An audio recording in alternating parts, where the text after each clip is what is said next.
Alert you first. This is KIMT Storm Team 3, weather coverage you can count on.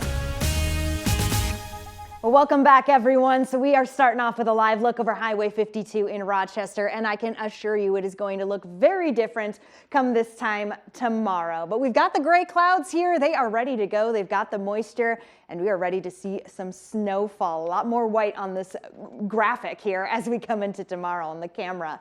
Moving over to current temperatures, because if you are stepping outside right now, temps not too bad, especially considering we're here in early January. It's 29 degrees in Rochester. We have made it to 30 in Austin, Mason City, Charles City standing tall right now at the freezing point, 32 degrees. And yes, most of us are much warmer than we were this time yesterday, but I know everybody wants to know about that snow, and it's important to know because it has the potential to impact us quite a bit differently across the entirety of the area.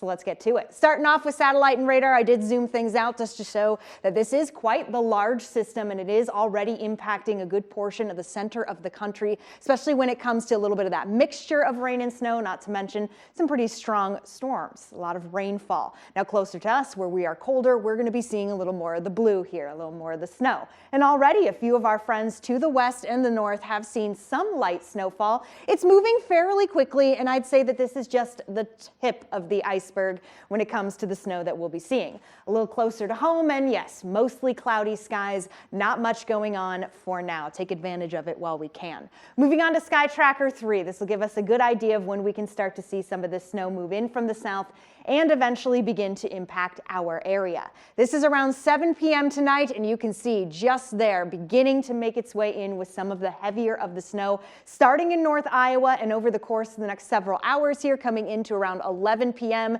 midnight Tuesday, it becomes more widespread, moving northward. We get stuck in that spiral, and it does look to heavily impact our Tuesday morning commute, especially along and to the southeast of I-90, where we're seeing some of these darker blues. Places like Preston and even Charles City could be facing quite a bit of this snow as a dry pocket, and it impacts us a little less in places like Rochester, Albert Lea. That being the case, as we head into 9 a.m. on Tuesday, some of us still facing quite a bit of that snowfall, and it lingers as we head into the afternoon, where some of us could be getting more of that snow.